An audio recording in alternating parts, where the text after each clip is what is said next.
Suscriptor, iré y lo haré por ti.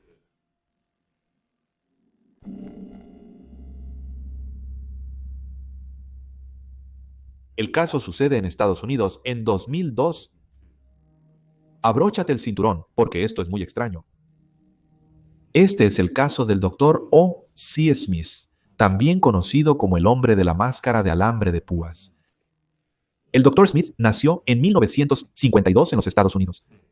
Decir que este hombre es interesante sería quedarse corto. Fue capitán de la Marina y participó en varias operaciones militares, incluyendo la Tormenta del Desierto. Una persona diría más tarde que era un hombre muy interesante y que incluso había historias sobre él siendo un mercenario. Después de su trabajo en el ejército, se desempeñó como el jefe médico forense del condado de Shelby, Tennessee, y construyó una reputación como un patólogo forense trabajador y práctico. Sus colegas admiraban su arduo trabajo y dedicación a su profesión. Era conocido por apresurarse a las escenas del crimen a cualquier hora de la noche. Hiciera lo que hiciera el trabajo, siempre lo haría, y trabajó en algunos de los casos más grandes de la ciudad. El Dr. Smith era increíblemente respetado y su experiencia lo convirtió en un experto muy solicitado en la corte. A menudo testificaba en casos de asesinato de alto perfil, explicando hallazgos forenses complejos en un lenguaje sencillo para el jurado, ayudando a llevar a muchas personas ante la justicia. Sin embargo, no estuvo exento de controversia. Algunos colegas comentaron en privado que él llega a conclusiones en sus hallazgos, y al hacer esto podría haber molestado a algunas personas peligrosas. Y hubo un caso en particular que podría haber provocado lo que estaba por venir. El Dr. Smith se involucró en el caso de Philip Workman, un recluso en el corredor de la muerte de Tennessee. Philip había sido condenado por matar a un oficial de policía de Memphis durante un robo en 1981, y a principios de los 2000 el caso había ganado tracción entre los activistas contra la pena de muerte. Philip Workman insistió en que nunca disparó al oficial de policía. Afirmó que el policía fue asesinado accidentalmente por la bala de un compañero oficial de policía. La bala que mató al oficial nunca fue encontrada misteriosamente, dejando el caso algo controversial, y aquí es donde el Dr. Smith entró en escena. En el año 2001, Philip Workman intentó declararse inocente y se inició una investigación. El Dr. Smith realizó una nueva técnica forense para analizar la evidencia. Usó un microscopio electrónico para analizar muestras de piel del oficial asesinado.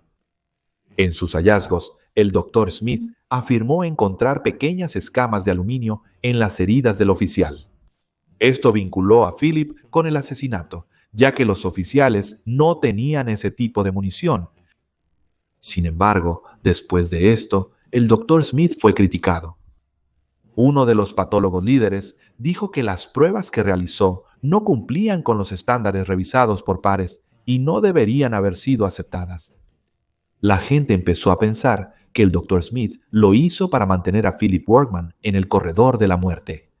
Después de todo, el Dr. Smith era abiertamente, increíblemente pro-policía, y muchos de los seguidores de Philip Workman creen que él había enviado a un hombre inocente a su muerte. Así, el Dr. Smith empezó a recibir por correo algunas cartas muy perturbadoras. En una carta, el escritor calificó el trabajo del Dr. Smith de malvado y proclamó que Dios le está llamando a actuar. Otros llamaron al Dr. Smith un asesino y un demonio sin alma, acusándolo de mentir en su testimonio sobre el caso Workman. Esto, naturalmente, hizo que el Dr. Smith se sintiera muy ansioso, temiendo por su seguridad y con razón. La policía comenzó a investigar el asunto. Sin embargo, no se tomó demasiado en serio, o al menos no pude encontrar mucha información sobre la investigación de las cartas al principio. Sin embargo, un investigador notó que las cartas parecían tener un tema religioso. A menudo se hacía referencia a Dios y al diablo. Pero en marzo de 2002, la policía comenzó a investigar esto un poco más seriamente. Una noche tarde, un guardia de seguridad descubrió una bomba rudimentariamente construida y un cóctel Molotov.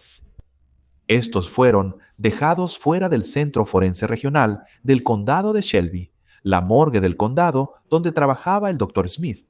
La bomba improvisada fue encontrada en la misma escalera trasera que el Dr. Smith solía usar. La bomba estaba acompañada por otra carta, nuevamente haciendo amenazas contra la vida del Dr. Smith. Afortunadamente, nadie resultó herido y la bomba fue desactivada.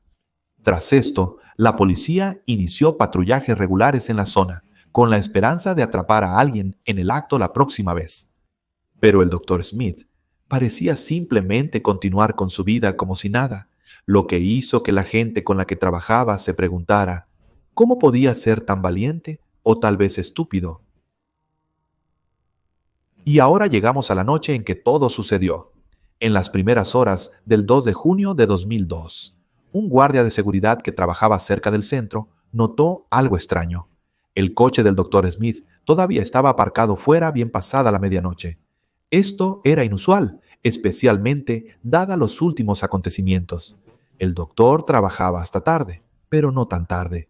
Preocupado, el guardia decidió verificar al doctor, para asegurarse de que todo estaba bien, pero no todo estaba bien. El guardia se aproximó con cautela al edificio. Se oían gritos de auxilio desde el interior. Abrió la puerta y entró al edificio. Después fue hacia la escalera. El guardia miró con horror al encontrar al Dr. Smith, esposado a una reja de ventana, envuelto en alambre de púas, con una bomba sensible al movimiento atada a su garganta.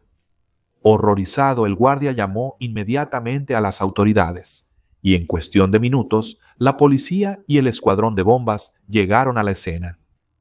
El Dr. Smith fue liberado y la bomba fue desactivada.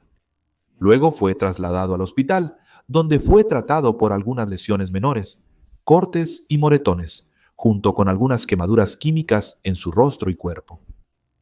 Después de ser atendido, se le preguntó al doctor exactamente qué le había sucedido, y esto es lo que dijo.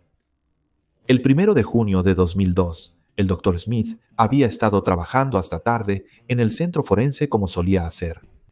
En algún momento poco después de las 10 de la noche, cerró con llave y salió por la puerta trasera hacia la oscura escalera que lleva a la salida. Es en este punto que el Dr. Smith afirmó que una figura sombría saltó desde la oscuridad y comenzó a atacarlo. El Dr. Smith dijo que el misterioso atacante medía cerca de 6 pies de altura y pesaba 200 libras. Cuando el Dr. Smith se volvió para mirar al atacante, éste le arrojó un líquido químico directamente en la cara. Dijo que el químico quemaba como fuego e incluso pudo reconocer instantáneamente el dolor ardiente de la sosa cáustica. La sosa cáustica es un químico fuerte capaz de causar quemaduras en la piel de una persona. Entonces el Dr. Smith tropezó de dolor. Estaba cegado y en un dolor inmenso, ya que el químico había llegado a sus ojos. El atacante luego roció su cara nuevamente con el químico, causando más quemaduras.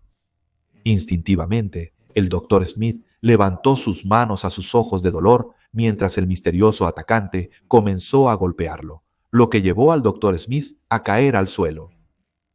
Este hombre desconocido luego sacó rollos de alambre de púas y comenzó a envolver el metal dentado alrededor del cuerpo y la cabeza del doctor.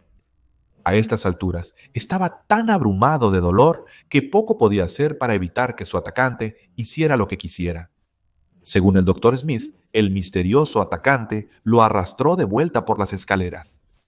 La escalera tenía una reja de seguridad metálica sobre una ventana y fue forzado a ponerse de pie contra ella. El atacante luego sacó un par de esposas y candados.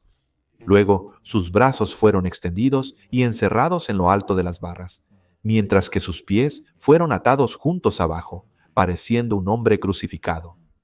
Mientras el Dr. Smith estaba indefenso y atado, el hombre misterioso fue y recuperó una pequeña bomba casera.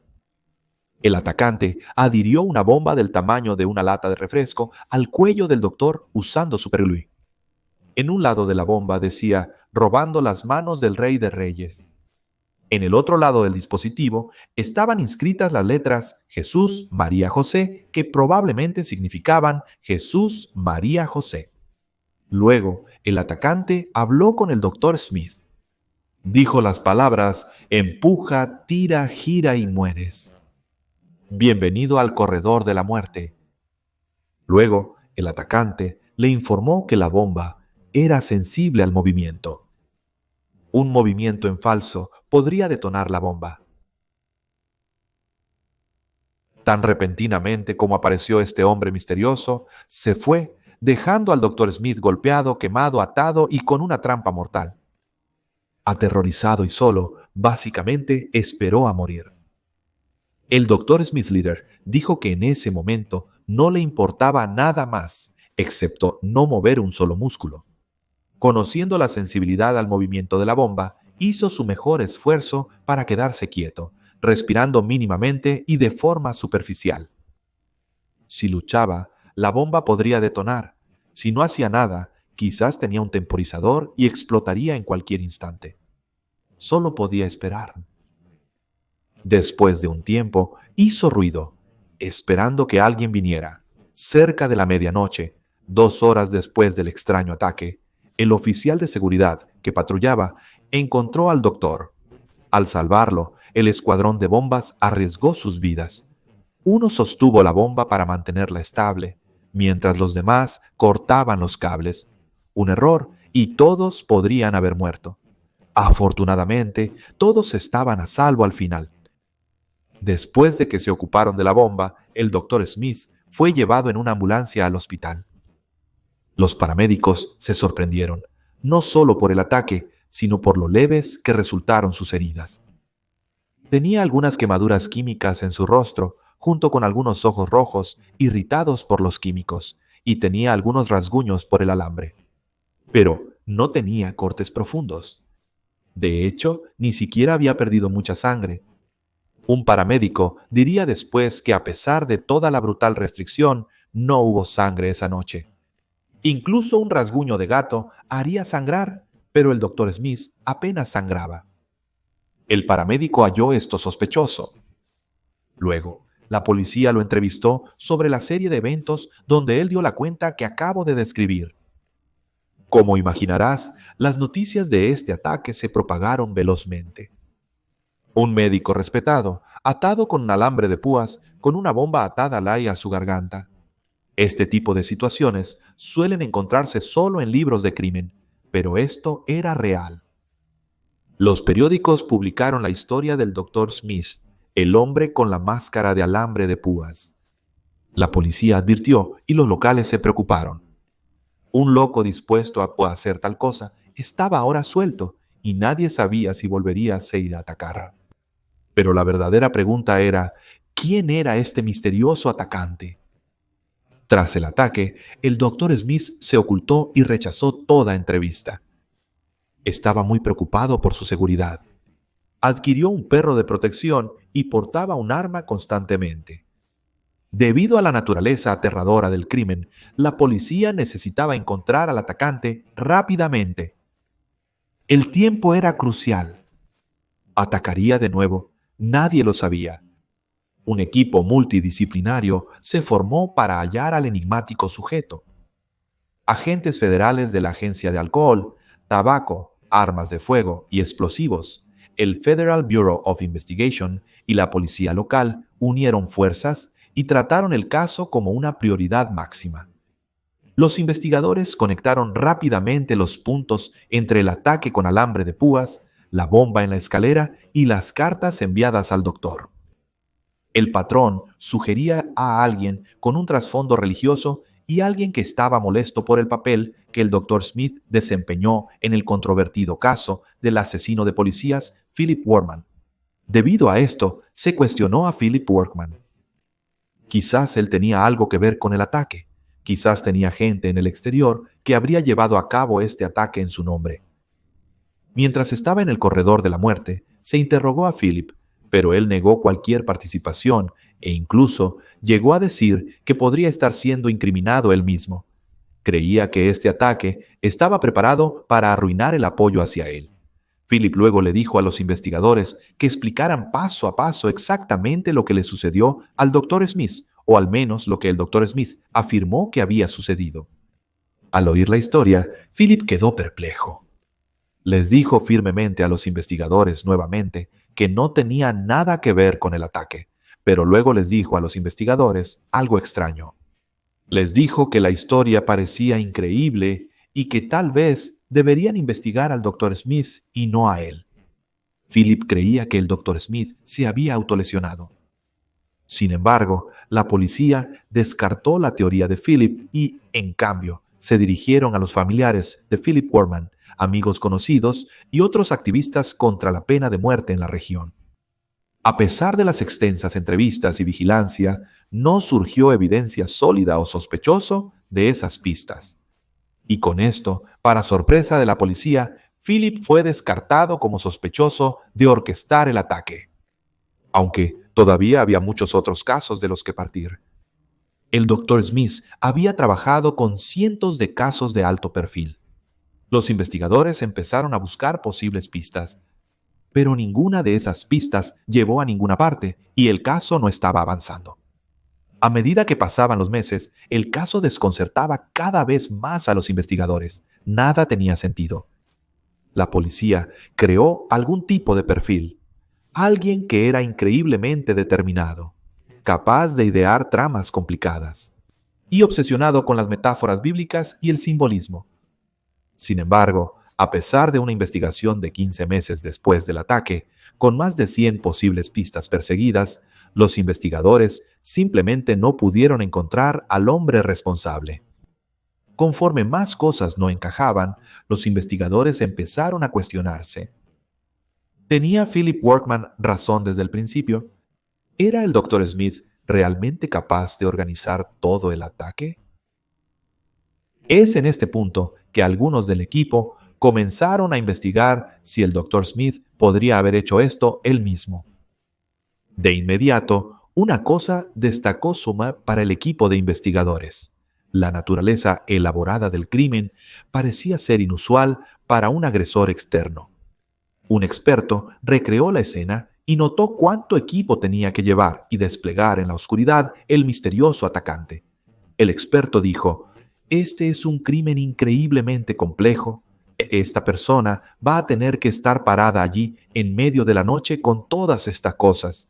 El atacante habría necesitado acechar fuera de la morgue llevando una botella de lejía, longitudes de alambre de púas, candados y una cadena y cable pesados, sin mencionar una bomba. ¿Realmente sería esto posible? Además, quienquiera que haya hecho esto necesitaba conocimiento interno de los hábitos del Dr. Smith y la forma en que saldría del edificio».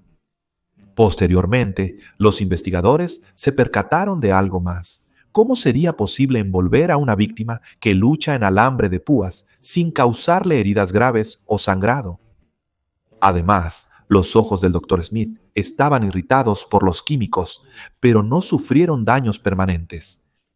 Era como si los químicos hubieran golpeado su rostro de una manera que evitaba en su mayoría los globos oculares, como una cuidadosa autoaplicación. A medida que profundizaban, había cada vez más inconsistencias. En su primera declaración, el Dr. Smith afirmó que primero le ataron los tobillos y luego las muñecas con alambre de púas. Pero luego, durante un interrogatorio más intenso en el año 2003, su historia cambió sutilmente. Dijo que primero le ataron las manos. Presionado, parecía confundir los detalles. El Dr. Smith también era un veterano militar con experiencia en combate y mercenario. Estaba en forma y preparado para lidiar con el estrés. Sin embargo, describió ser completamente superado por un solo atacante. Entonces la pregunta era, ¿por qué no se defendió? De hecho, le hicieron esta pregunta. El Dr. Smith respondió que el machismo te mata. Tienes una elección. Puedes resistirte o puedes aguantarlo. Pero la policía no compró esto. Creían que él mismo se había hecho esto. Y así el Dr. Smith fue entrevistado de nuevo.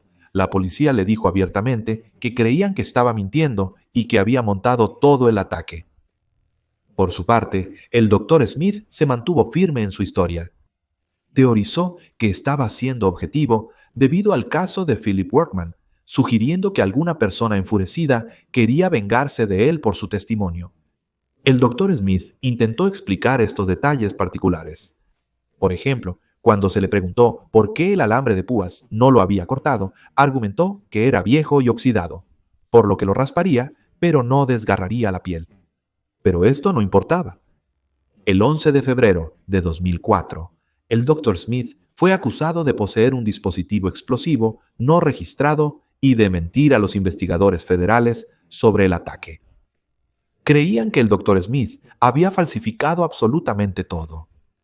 La historia había acaparado los titulares nacionales cuando el Dr. Smith fue la víctima, y ahora estaba acaparando los titulares nuevamente con un giro aún más increíble. El Dr. Smith se vio obligado a renunciar a su puesto con gran renuencia y cumplió. Se mantuvo firme en su historia y sostuvo que era inocente. Al dirigirse a los medios dijo: «Nunca soñé que terminaría así». Luego se le ofreció un acuerdo de culpabilidad al Dr. Smith. No habría tiempo en prisión si simplemente confesaba haber organizado el ataque. Por sus cargos, el Dr. Smith enfrentaba hasta 20 años de prisión. No obstante, para el Dr. Smith no había esperanza. Dijo que era inocente y rechazó el acuerdo de culpabilidad. Le dijo a los medios que nunca se rendiría y que nunca firmaría ese papel. Contrató a un abogado y se preparó para la lucha de su vida en la corte. El escenario estaba listo para uno de los enfrentamientos legales más extraños en la historia legal de los Estados Unidos, el caso del hombre con la máscara de alambre de púas. El juicio comenzó en 2005 y durante aproximadamente 3 semanas, los jurados escucharon testimonios de casi 60 testigos. La fiscalía afirmó que el Dr. Smith había organizado todo el ataque, aunque también admitieron que no había una única prueba concluyente, nada concreto. En su lugar, presentaron un rompecabezas compuesto por piezas más pequeñas de evidencia, todas apuntando hacia un trabajo interno. Las lesiones mínimas, inconsistentes, con un ataque brutal, las inconsistencias en las cuentas del Dr. Smith, la extensa planificación requerida y la absoluta falta de cualquier otro sospechoso viable después de una investigación exhaustiva. La fiscalía incluso demostró con un voluntario que era físicamente posible que alguien se atara con alambre de púas y montara un escenario como el del Dr. Smith. Por muy descabellado que suene, se podría hacer. Pero, ¿cuál podría ser el motivo? Bueno, un experto se adelantó y explicó el concepto de trastorno ficticio, una condición psicológica en la que una persona finge trauma o enfermedad para obtener atención o simpatía. La forma más conocida es el síndrome de Munchausen, donde un paciente se enferma secretamente solo para recibir atención médica. Los fiscales afirmaron que el Dr. Smith orquestó el ataque para presentarse como un héroe víctima, similar al reciente caso de Jussie Smollett. La fiscalía también señaló que el Dr. Smith tenía un historial de contar historias falsas dramáticas. Aparentemente, el Dr. Smith había contado una historia a sus colegas sobre su servicio en África donde su familia fue masacrada, una historia que resultó ser completamente falsa. Las circunstancias no le favorecían. Pero la defensa del Dr. Smith lo retrató como un hombre acusado injustamente. Señalaron que habló voluntariamente con los investigadores durante horas, incluso sin la presencia de un abogado, porque creía en su propia inocencia. La defensa sostuvo que un culpable habría contratado un abogado y guardado silencio. Además, no había pruebas, ni huellas dactilares en la bomba, ni registros de compra de alambre de púas o químicos. Tampoco había testigos que lo vieran preparar algo. El caso era totalmente circunstancial. La esposa del Dr. Smith, Marge, declaró creer que su marido nunca haría tal cosa. La defensa también cuestionó por qué alguien pegaría con superglue y ataría una bomba activa a su garganta. Tras 3 semanas de testimonios, el jurado deliberó sobre el caso del Dr. Smith. El Dr. Smith estaba muy preocupado, según dijo a los medios. Cuando escuché los argumentos finales de la fiscalía, me habría votado culpable a mí mismo. Los jurados deliberaron un rato. Luego, finalmente, hubo una decisión. El jurado estaba dividido.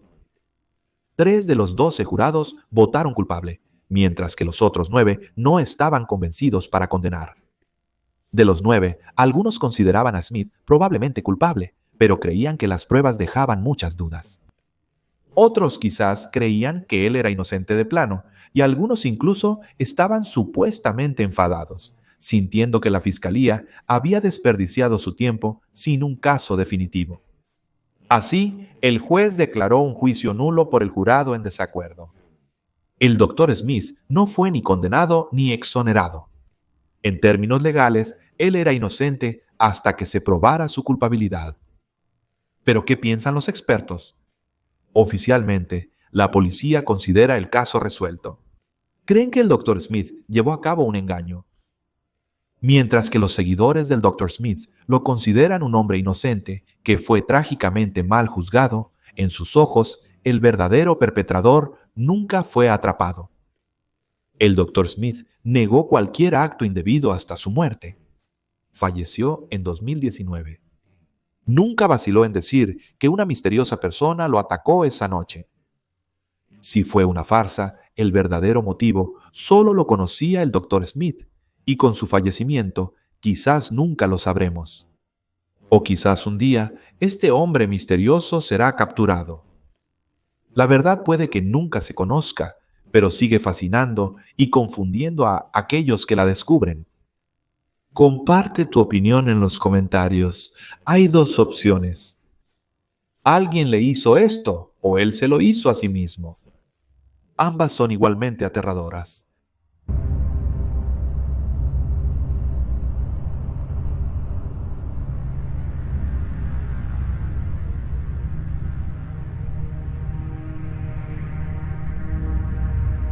Gracias.